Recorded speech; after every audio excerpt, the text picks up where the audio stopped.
Old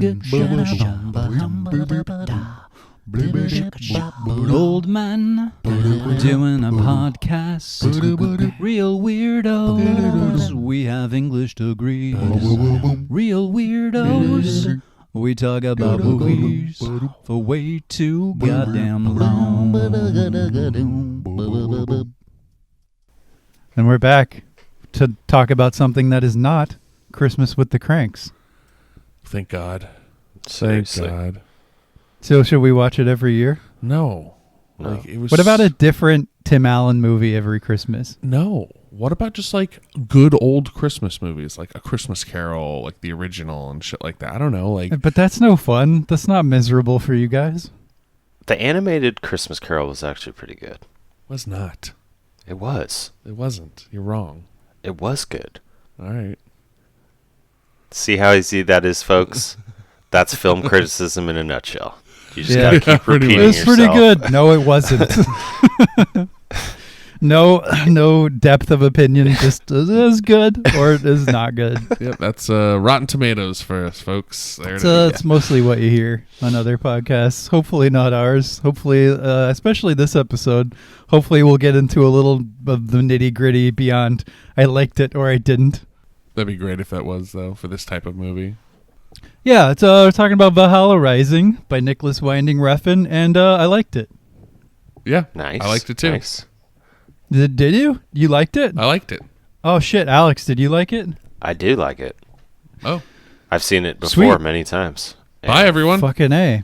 Yeah, we'll see you later. We'll be back for The Matrix Resurrections. Have a good Christmas, Hanukkah, And Kwanzaa. Passion of the Christ 2, Resurrections. Definitely. I think that's actually the title for both of those films, actually. Oh, wow. They share a subtitle. Yeah.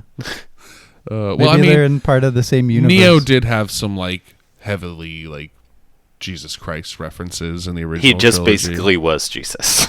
Yeah, Where so- are you getting that? I didn't see that. Oh, really? That's a joke. Oh, Okay. I'm kidding. Okay. bad. Yeah. Both bad. You gotta work on your sarcasm. We need a little sarcasm button. No, my sarcasm's fine. You just didn't interpret it. We gotta start incorporating sound bars. Sometimes I feel like the point of sarcasm is not... Oh, God. That'll be our first one. Let's just stop. Yeah, I can't It even... might have already been. Oh, Jesus. Oh my God, I'm so mad. Yeah. So, Valhalla Rising. Yes.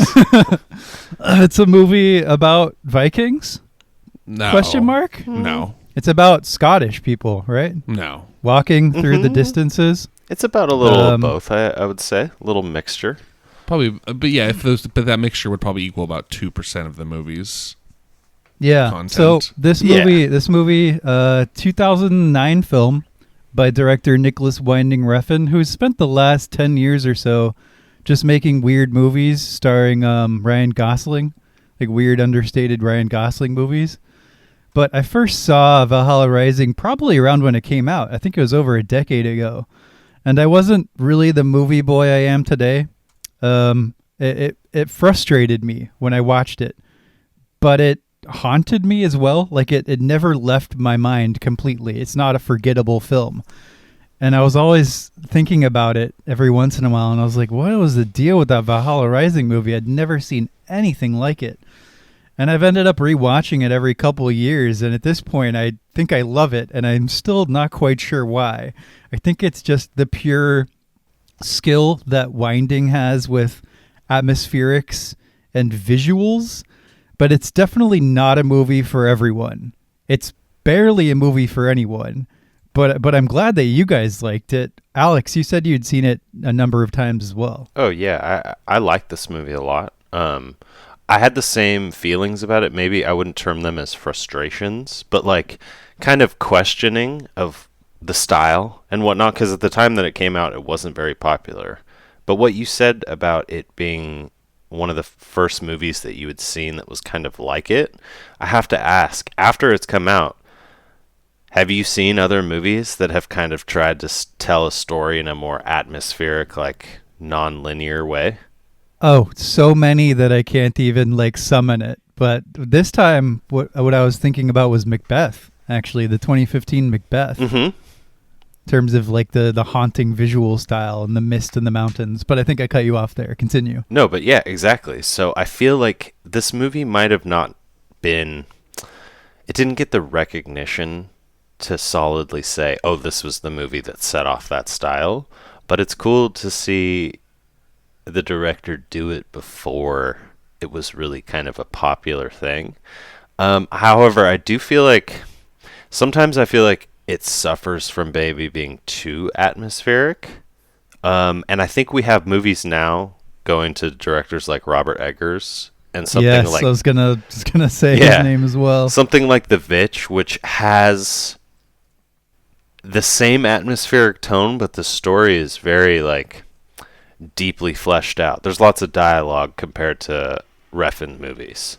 However, I do think that Refn could be credited as someone who like really started to make this genre popular, because Drive was a popular movie. There were billboards for it all over LA, and when it came out, maybe Ryan Gosling helped, but it was a popular enough movie that people didn't care about its super atmospheric kind of abstract tone.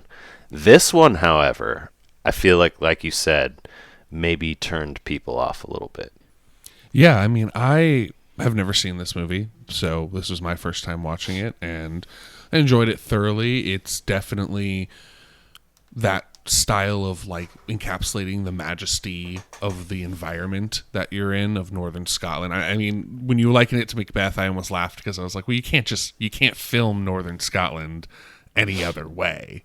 Like, you got to show the long, sprawling moors covered in mist and like the marshes and the rolling green hills. It's just, that's Scotland. So it makes sense that they tried to adapt that aesthetic, or at least, as Alex was trying to say, maybe even cultivate that aesthetic for this movie, because this movie is gorgeous, absolutely gorgeous, from the color palette to the kind of level of detail that's put into the actors' costumes, and like the grime and grit on everything. Everything feels very tactile and very worn. This movie feels worn. The world has that kind of frayed around the edges aesthetic to it, which is really good in a movie where you're trying to show instead of tell, which is very much this film was.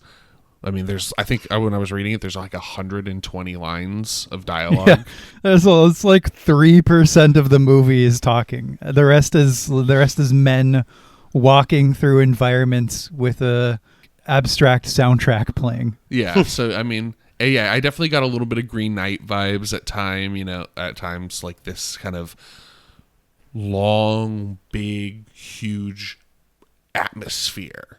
I guess that's the only way to put it. This world that's so much grander and larger than the characters that live in it, and how they're all just like these tiny little pieces moving around, and they're very lost. And I really love that. And then, of course, I think the religious discussion that this movie's trying to have is very interesting and captured in a very strange way, and I think that's to the movie's fault a little bit. But Mads Mikkelsen does play this kind of silent character very well and acts well with his face, which I think led to the movie's benefit. Yeah, so if people haven't seen the film, Mads Mikkelsen plays a silent warrior with one eye. They call him One Eye. He's basically like a slave fighter, and he escapes his captors, kills all of them except for a small boy. And then he meets up with some Christians, and then they decide to travel to the Holy Land in a small boat, and they get lost in the mist, but they actually end up in America, and then everyone dies, and it gets really psychedelic. That's my very, very just raw, no frills description of this film. Yeah. And the story's like, it almost doesn't make sense if you think about it as a cohesive narrative, because it's not about being a narrative. It's about visuals and thematics, essentially. Mm-hmm. Yeah, absolutely. The theme is what's important here. I think imaginative space, too, when it comes to the narrative, really parallels and reflects well with the atmospheric space that he sets up, because you have obviously the encroachment of the old world into the new world, right? You can argue any way you want about how it was done with Columbus or with the Norse Vikings and Leif Erikson, whatever. But we know that there was contact that was going in between, and this film sets us up in a way where it's kind of like, this is an imaginative story that could have happened, in this time period. And it's just cool to think of this weird, like, historical, imaginative space that he lets the narrative play in. So I like that it kind of doesn't make sense, but historically I do think it kind of makes sense. Yeah, it doesn't work for, like, it's not going to work for a lot of people, I don't think, because it doesn't tell a story that you can really understand. It's a very strange film. That's why I said I think I was frustrated the first time I watched it, because I expected movies to make sense. And now, after seeing, everything from Jodorowsky to David Lynch and all this shit in between, I sort of think of movies like this in terms of, like, David Lynch himself says, I don't know why people expect art to make sense, because life doesn't make sense. And I really like that quote. Yeah. Of course, it varies. You can do experimental cinema very, very badly. Of course. It has happened. It continues to happen. But this one is so hypnotic and so gorgeous. If you're able to slow your mind down and accept that you're not going to understand everything, especially the first time, and just get wrapped up in the atmosphere of it, I think it's like a really tremendous experience. Yeah, I mean, I agree. But to kind of counter that point, I didn't really find this movie to be confusing, because I think it's more of a movie that, like, I resonate with, I guess, or I don't know, like, that makes sense to my brain. Like, right away when I saw what this movie was going for, I stopped looking for the narrative and I started looking for the symbolism instead, and I didn't care that there was a story or where they were going. I was like, well, let me ask you, what was this movie about to you then, symbolically? Well, this movie is about the pagan, the diminishment of the pagan religion or the pagan belief system, and the encroachment of Christianity into the Norse kind of world, into the Norse culture, and how Odin, or in our case, One Eye in this movie, is shepherding the last of the faithful, which is this boy. That's the representative of the boy, is the last of the pagan faithful to the Norse religion. He is sacrificing himself in almost a Christ-like way for the very last remnants of the people who believe in him. And because in Norse mythology, it's the people, the mortals' belief in the gods and their reverence is what gives the gods power. This is a very common thing in Greek mythology as well. The gods are powerless without the love and adoration of the people. So this is almost, to me, was a movie about Odin, who is called One Eye and known for a great warrior, and also he's the god of prophecy, which we see Mads Mikkelsen character has foresight in this movie. He sees things before they happen and then acts on them. So it's about Odin ushering the last of the faithful to the new world and kind of sacrificing himself in order for that last remnant of the Norse belief system to carry on. I mean, damn, did you get all that, Alex? Yeah, I mean, definitely. When you watched it? Okay. It's cool. Well, I've seen it many times, so like I've been able to fish out similar themes and pretty much the same storyline. I think that there's a cool parallel that not only is he ushering him, but he's protecting him from the invasion of the, like, Christianity. Also, I want to say we're not saying that Christianity is evil or poisoning ourselves. It's just what the movie is setting up. But it's like this thing where he ushers him to another land with pagan people. I mean, that's getting to the end, but still, like, he takes him from one pagan race and he basically gives him to the other indigenous race of the New World, and it's like, I have brought you someone who is cut from the same cloth as you, from a very far and distant land, and you guys need to protect him for what is coming. It's almost a warning even to the New World. Like, we're now here on your shores. This is what's coming for your land. Protect your gods. Well, what we have is a lot of great symbolism as that the movie very clearly lays out, is the fact that One Eye kills his captors, who are Norse pagans, and because the Norse pagans have fallen from grace, they're now just like fighting warriors for sport. So he eliminates the corruption and the cancer in his own faith. Done.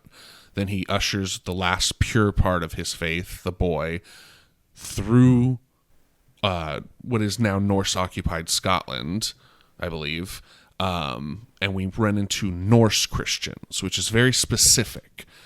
That's a very specific thing. Is these men that they run into are not Scottish Christians; they're Scottish actors, and they just have Scottish accents, but they're Norse Christians. So they are Norsemen who have succumbed to Christianity. And that's why One Eye has kind of like, or at least in my reading, a contention for them. He doesn't kill them or attack them because they're still Norsemen, but he doesn't like them or in any way trust them because they have. But he goes along with them to the new world because he has a prophecy, and in like Odin, he follows the foresight because that's what he's supposed to do in order. Like he knows that that's his path. What's the prophecy? Well, there's not. It's just you see him. So in the first scene, we have him. He has a prophecy of dumping himself in the water, and it's all red. And then he does it, and he finds the arrowhead that allows him to free himself. And then we have a prophecy of the Christian, the leader of the Norse Christian sword, and it has like the cross on it and everything, and it's on a boat. So he knows, I have to travel with these men on the boat. And then he has the prophecy about him being clubbed to death by Native Americans. Yeah. Spoiler. So he constantly follows, much like Odin would, this prophecy. And you have to remember that Odin can't die, and he takes on human form in Norse mythology a lot. And so he was sacrificing himself to make a point to the child, not to anybody else, because if Odin dies, he just goes back to Valhalla. And that's the idea of Valhalla rising. Odin is the lord of Valhalla. He's not the lord of Asgard, which is the whole plane that the gods live on. He's the lord of Valhalla, the hall of the warriors. So he embodies a warrior, somebody who is the epitome of the men who make it to Valhalla, is Mads Mikkelsen's character. And there's a great line where they say, where does he come from? And the young boy, who can basically kind of read Mad's thoughts, One Eye's thoughts, he says he comes from hell. He's spawned from hell. So there's the double L, hell, or the single L, hell, which is two very different. That's Norse hell and Christian hell. It's the single.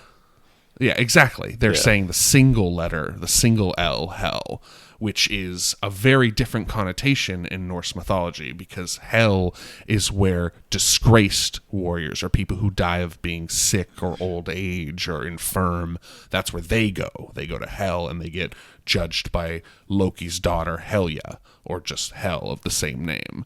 And that is kind of, we're seeing the kind of the divergent paths of the Norse afterlife. And it's very clear. I love that you're here.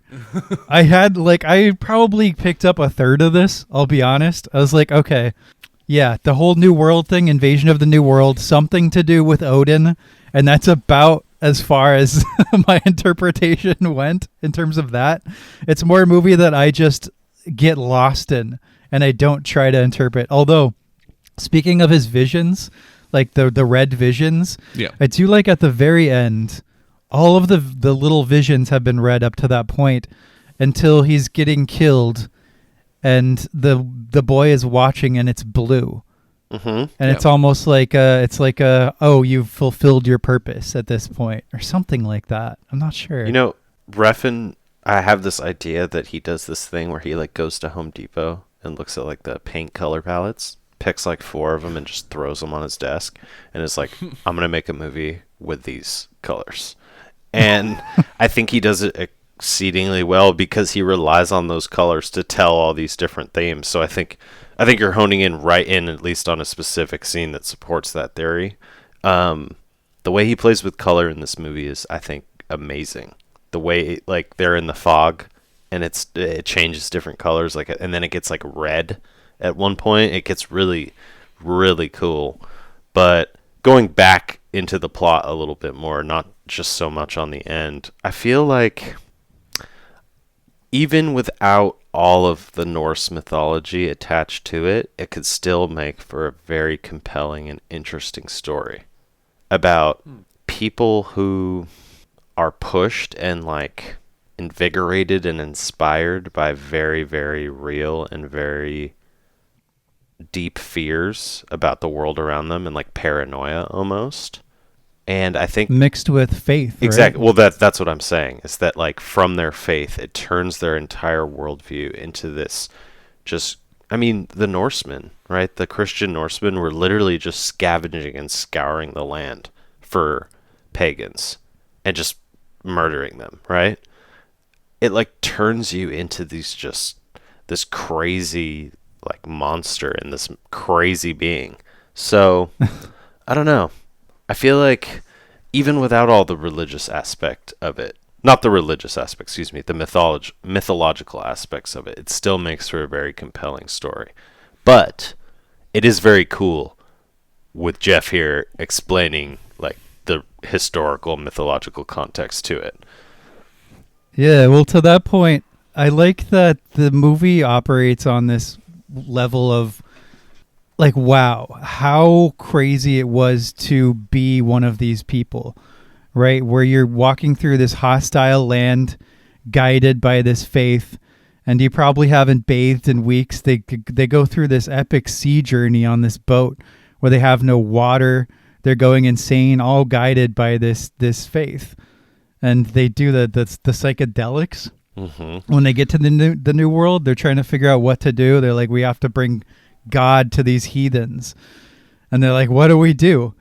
And they end up taking this, I don't know, I guess it's probably like some sort of mushroom beverage that he has in the clay container. Yeah. And then shit goes wild. Yeah.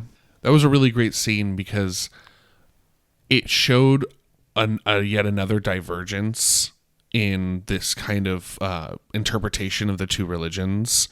Like the Christians, who are supposed to be holy and devout and faithful, they all kind of descend into their own version of sin. Like one of the Christian Norsemen rapes another one in the mud. All the while, though, One Eye builds himself a burial cairn because he knows his fate. So he decides, well, I'm in this new world. I want to be buried in the way that a Norseman is buried, through a cairn. And he makes a little cairn for himself. And then he kind of like struggles and fights with it to find the right size stones. And then this Norse boy, this young boy, witnesses this pretty graphic rape in the mud. And he's just horrified. Horrific. He's just horrified by like these men who have descended into madness on the wings of faith. And it's a very interesting scene. And just to mention real quick, that boat scene was really great because I took that boat scene as kind of the climax of the movie for me personally. I know would be more like structurally when they get to the new world, but No, the climax took place in the mud.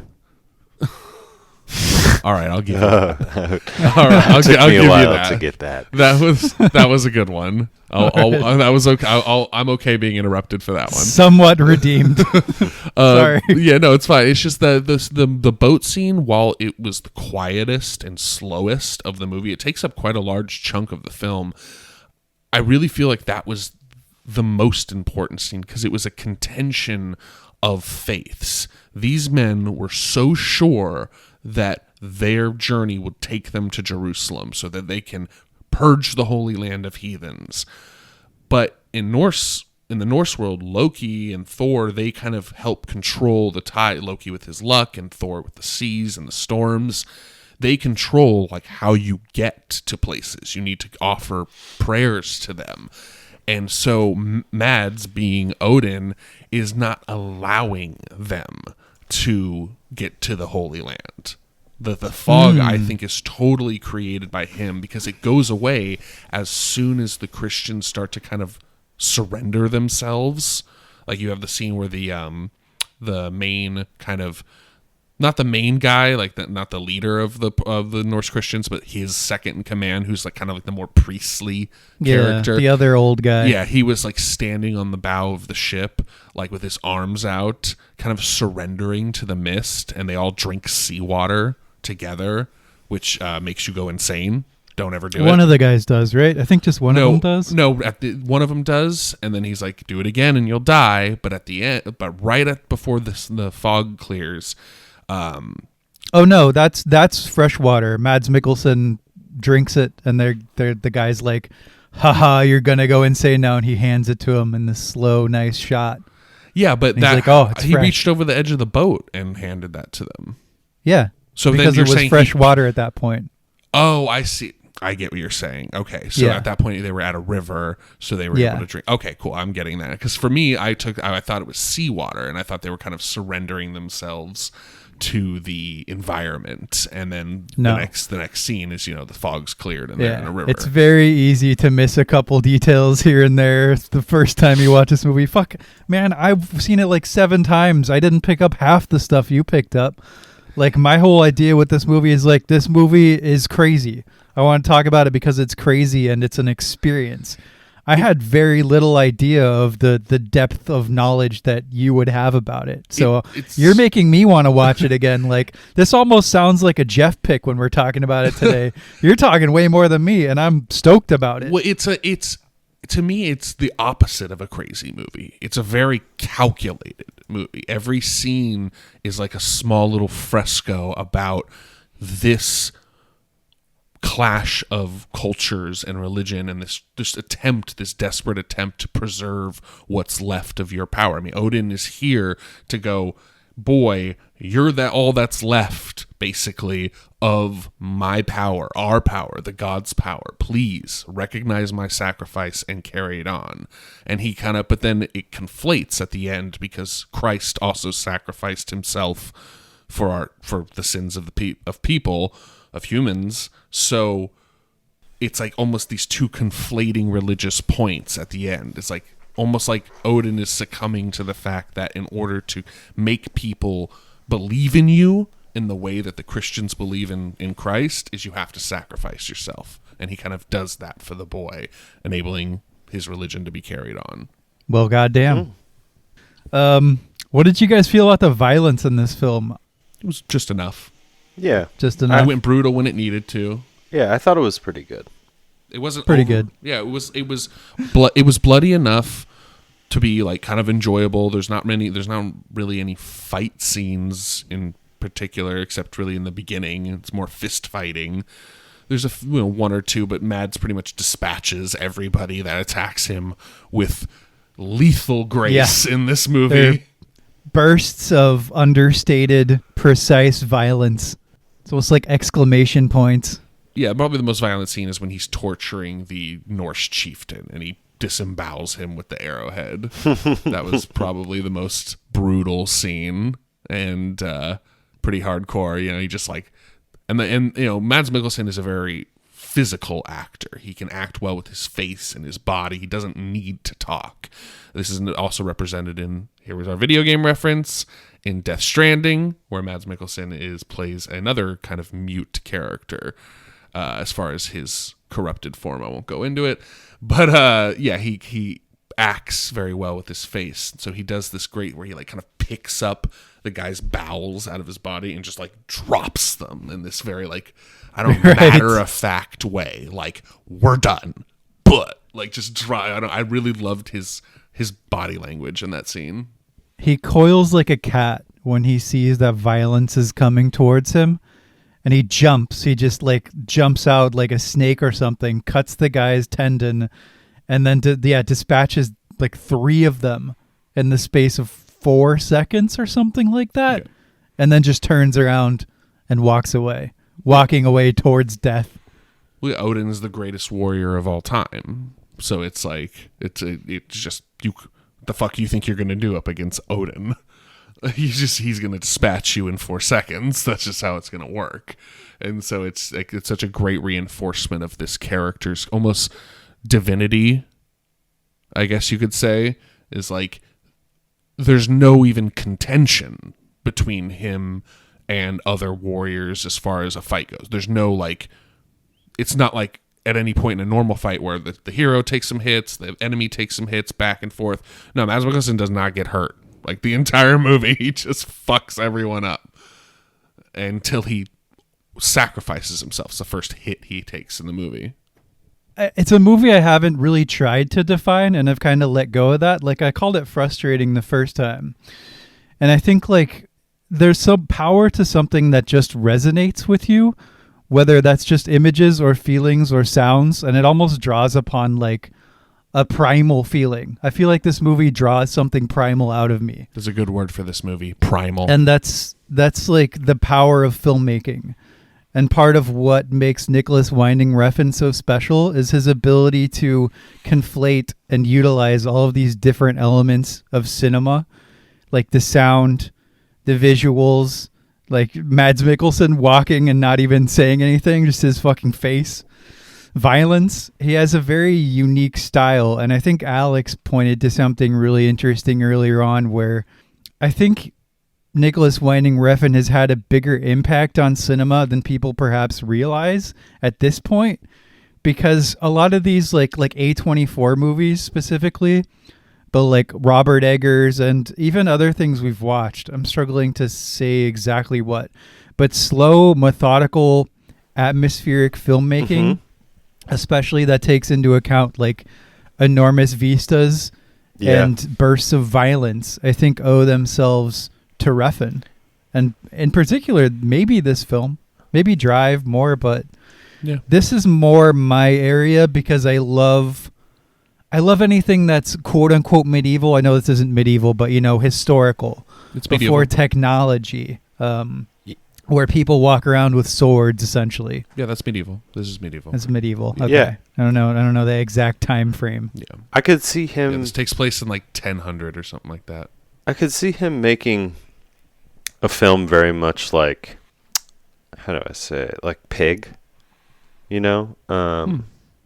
Movies like that. I forgot the director's name right now off the top of my head for that film. Well, it was his first feature. I don't know his name either. But Pig is also, you know, almost an antithesis to this movie with the lack of violence. No. I was going to say, expected. yeah, definitely. It's not quite as violent, but it has some of these same atmospheric and broody like tones to it, where again the vista shots and things like that really do just tell more of the story.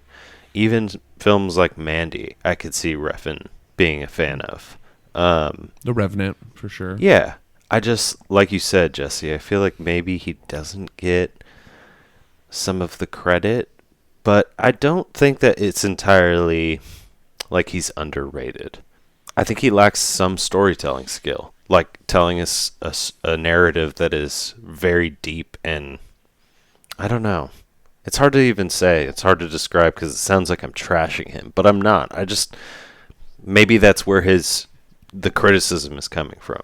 Because like when I read negative reviews of this film and of his films, I don't have the same like, oh, you're just wrong reactions as I do to other films. I see a lot of merit in some of the criticisms, especially when it comes to his storytelling. But not all films have to be like that. It just seems that a lot of his films are. Yeah, it's a hard movie to say like you're wrong in your interpretation of it, especially if your interpretation is like, it's just boring. Yeah. Because I could definitely see a lot of people being bored with this movie. It is very slow. Very, very, very slow. Mm-hmm. And if you're not keyed in, and I wasn't even keyed into the things Jeff was. I mean, I was, but maybe like, I don't know, 30%, something like that. Just enough to like know that these themes were present, but without having the depth of knowledge to see all the connections that Jeff made. But even then, like I said before, I just dig this style of cinema. Yeah. I really like slow, beautiful movies that are just experiential more so than storytelling. And I think I talked about this a little bit with The Green Knight. It's like, I'm okay with a well-made movie that doesn't make sense to me. You know? Yeah. Like, I'm cool with it because, like, that's what I like in literature too. Like if something's just well constructed and beautiful on the sentence level or the shot level, basically just on the level of composition, whatever the medium is, then I dig it. Like I like mystery. Yeah. No, I think that a good way to approach this movie is less of what is it trying to say or what is it about, and more, is it saying something or is it about anything? And if you leave it just at that question, rather, you leave a world of imagination open up for the audience to interpret. And that's beautiful about this movie, is that it could be really anything. I want to edit that. I want to say more, it's what's it saying to you. Exactly. Because what does it make you feel? Exactly. Because this is a movie that more is art than narrative, if that makes sense. It's more of interpretive than narrative, I guess that would be a better way to put it. You can walk up to a painting and go, I like this painting.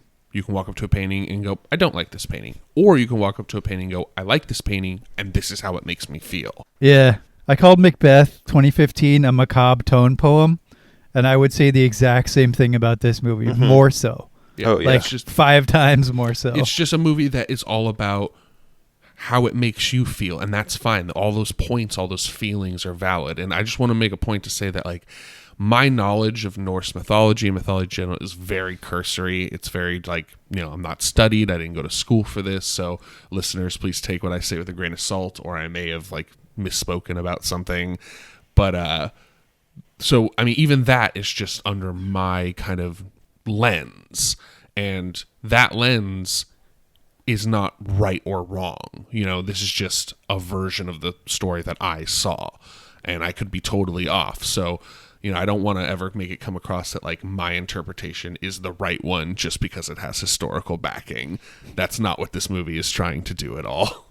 No, there's a whole other competing narrative, even if you disregard the whole Odin thing, which is about just, like, Christianity coming to the New World in this, like, barbaric way where it's like, we're going to show these heathens what a man of God can do. Like, they have violence in their hearts from the beginning. You imagine being a native watching these guys roll up in their boat and then just, like, proceed to drink some weird concoction and then ass rape each other in the mud. You're like, what the fuck is going on? We got to nip this in the bud. Yeah. Well, I mean, yet they're the ones that are called savages. Like, that's the kind of, like, the true savages have arrived. Stone tools, man. They have stone tools. Ergo, savages. But yeah, no, I mean, this movie, it makes me feel cold and dirty and miserable and like I'm on drugs. And if a movie can do that to me and make me remember it, like I'd probably waited like 5 years between seeing this movie for the first time and then rediscovering it. And I was like, oh shit, it's this movie. This movie made me feel weird things. I gotta see this again. That is the essence of the Reel Weirdos, right? And it's funny because I don't know if you guys remember, but during this time period, like 2006 to 2009, this is around the end, I think, there was a big rise, like right when Netflix streaming was getting popular, and they were like moving away from the home DVD shipping service that they originally started as. But right when their streaming service was getting popular, I remember this huge wave of Norse Viking type movies. Do you guys remember that? Like, there was this huge. I wish I could remember some of their titles. Was it Norse or was it just like was, swords and sandals type everything? Yeah, like it was 300 like, I would say and no, Centurion. No, I'm not even saying like the popular ones. But yes, I would more, instead of Viking, it's more say medieval. But like I'm gonna type something in. So if you hear my keys, I'm sorry. But mid 2000s, like Game of Thrones, medieval movies. See, I'm not exactly. All of those are the popular versions of those types of movies. But what I'm thinking of is like these movies that came out. It was just such a. You're talking about like a theme, like a current of a theme. Yeah, it was like a theme. It was like medieval style movies, and we were just so inundated with them in that time period. I remember just seeing them all the time, and unfortunately, I wish I was better prepared. This is I don't know. Did that this one? Is the kind of think of any. downfalls. Did Prince Centurion of Persia was the same year. come out? Centurion with Fassbender was in it. Yeah, see, like that's when I a try good to look movie. it up, people only want to talk about like Gladiator and 300 and Troy, and it's like, no, it's like, where's the fucking Garbo ones? You'd have to find your art house list beforehand, probably. Yeah, exactly. This is kind of the shitty part about my improvisational style, is I never have like names prepared for anything. But there was such a large, just fucking swell of these movies, and I don't know. I got a lot. This might be you. Season of the Witch. That was 2011. Oh my God, Nicolas Cage. With Nicolas Cage and Ron Perlman. Where was it? Black Death with Sean Bean. Black Death with Sean Bean. Yes. King Arthur with Clive Owen. Clive Owen. Yeah, like I was saying, it was like all around this same time was just these fucking ridiculous Kingdom of Heaven, medieval kind of C+ movies. This is the one time where someone made Orlando Bloom their lead in a movie after Lord of the Rings. I don't think it ever happened again. I don't know. I mean, I'd say he's co-lead in Pirates of the Caribbean movies. Yeah, what's the new thing? What would be the new thing? I guess it's like single title names that relate to animals. We have a lot of those these days. We've got pig, lamb, antlers. I don't know. I don't really know. Like, I mean, I could be hacky and say like superhero movies, but you know, that's obvious. But I don't know. Pretty obvious. I don't know what like the current, you know, kind of just mid-level C+ genre is going out right now. Like sci-fi maybe, and we got a lot of like mid-budget sci-fi on the internet. Yeah, I mean, you got a lot of like the Ridley Scott, you know, what are those movies called? The ones with Fassbender. Ridley Scott and Fassbender? Yeah, what Blade are those? Runner? Fuck. No. The Prometheus. Alien? Yeah, not Alien though, but like all the Alien prequels, like the Prometheus and like the super retcon. Like I would say like Alien Covenant. Yeah, I would call all those movies like C+ sci-fi. AAA budgets, but yeah, the scripts aren't the best. No, exactly. Like as far as just, I'm not talking about budget. I'm just really talking about like with the way the movie looks. It's just a lot of that right now. I guess that would probably be the next current thing. Well, cinema's in a really weird state. It was already in a really weird state before the pandemic, but now after the pandemic, it's like Spider-Man has come out. It's the biggest thing ever, which is not a surprise, but the difference in like tier level, especially like budget tier, is insane in terms of like indie and AAA movies. But yeah, the gap is so wide now. You're getting an astonishing amount of really good shit coming out on streaming services. Oh yeah. But it's just you have to find it is the thing. Like I'm keyed into the horror and the science fiction in particular, and I've been seeing a lot of good stuff, but I've had to search for it. Yeah, well, I mean, I think that always remains true in any era of film, music, anything that you know. Any digital era now, because before the internet, you would just see a poster for something, and there would be like 3 or 4 movies a week coming out. Well, you would see a commercial, like 4,000. Like, it wouldn't just be a poster. There was billboards, commercials, newspaper articles. I mean, you would see they would take pages out in the phone book. Like before the internet, there was definitely a plethora of advertising options, but that was wrapped into the movie's budget and finding. I agree with you that finding good movies might have been harder, but I still think that generally speaking, like what comes out in the theaters has always been kind of like, okay, and then you have to look for the good stuff, and then sometimes the good stuff does come out in theaters. But I always think that's the case with music or any type of media. Well, I think my point more so is that because streaming services exist, you get a lot of film and types of films coming out that would never have existed before. Oh, because they can have a successful release on stream. Yeah, they're not movies that you put in the theater. Well, like Valhalla Rising is, I guess it's a kind of borderline example. Well, Stream has just become... It probably made like $4,000 in the theaters. Yeah, well, Stream has become the direct to VHS. That's streaming now. It's direct become to stream. that. But it's also... direct to VHS implies that the film was so bad that it wouldn't even exactly. That's I was trying to finish my point, is that like it's become that type of system, but removed from the negative connotation of direct to VHS. Yeah. Now something can be direct to stream, and no one's going to assume that it's, or not no one, but a lot of people aren't going to assume it's immediately bad. Whereas when something was direct to VHS, you knew that's a shit movie. Was direct to stream popular before our little debacle in 2019? I think for smaller movies, yeah. I definitely think for like niche titles. niche type titles and that stuff that can't get a theatrical release for sure. Yeah. Now that the pandemic has shown that streaming, maybe not as profitable to the theaters, but just as profitable to the studios to release movies on stream as well and just get licensing rights for that. Whereas in the theaters are really the ones that are suffering. But like, fuck the theaters, you know? Yeah. As we're recording this, the new Matrix movie comes out tomorrow on HBO. Yeah. That's fucking insane. Yeah. Same day release. Same with Dune. Dune was same day release. That's madness. It's especially madness for the Matrix. I used to have to go to the movie theater like a couple weeks in advance and buy a ticket. Yes. And then like put that ticket in an envelope like in a drawer so I didn't lose it. And then like the day of the movie, grab that, make sure I remember to grab that ticket and bring it to the theater. Wait like, in line. That was how that's how you had to get into a movie. And then if they didn't do pre-sales, you had to wait in line. I mean, I remember even the fucking the last Lord of the Rings movie, like Return of the King. I remember waiting in line for like a while to get my ticket to go into that movie.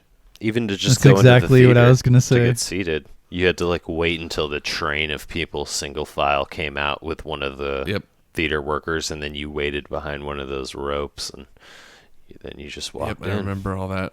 Yep, it's a lot different now. It's a lot. I mean, it's a lot different. It's a lot different now, and it sucks because I think this is why we hate theaters so much, or at least me and Jesse do, is because they've become so much nicer.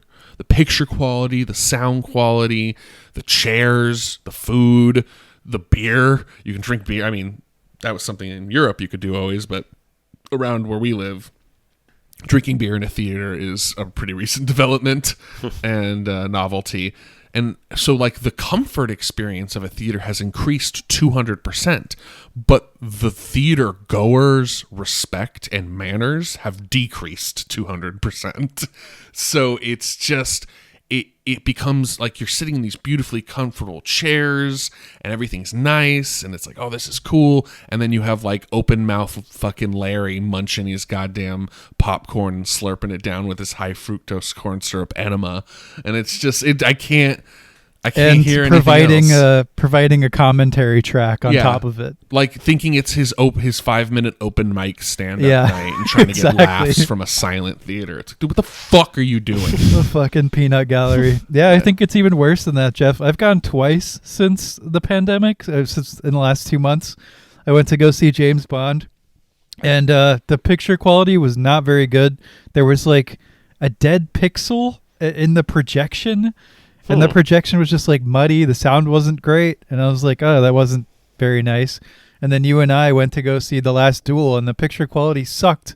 It was worse than my television. Well, that was a shitty theater. You know, like that was Sebastopol's Rialto is like nice on the outside and like super like bougie, just like everything in Sebastopol. Nice on the outside, rotting from the core. Well, it was also in the smallest room of the theater, so it might have been like the crap screen. But I was like, why did I pay for this? Why am I paying for this? I'd much rather watch it at home.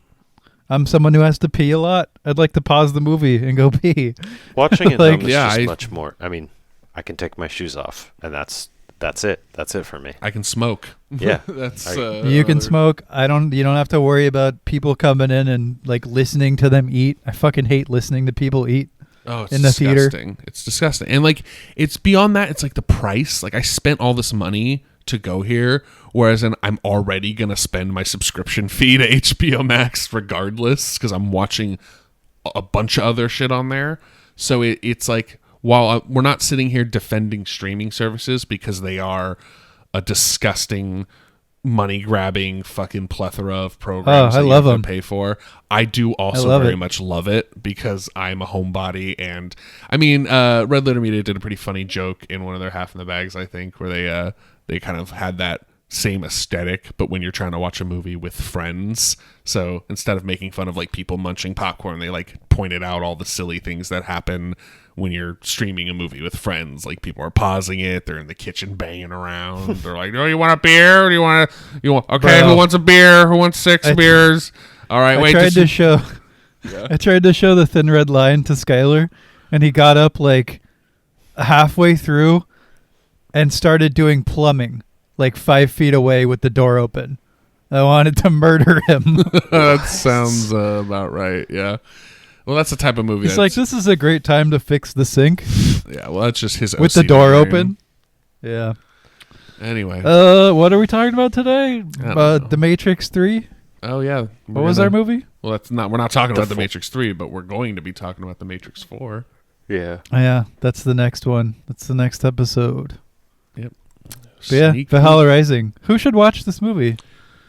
I don't know. I mean, I think anyone should watch this movie that's interested in Filmmaking? taking up not just filmmaking, but maybe taking a bite out of your movies, chewing your movies, swallowing them, and digesting them. You know, like that's Like Paris, Texas. That's the type of movie.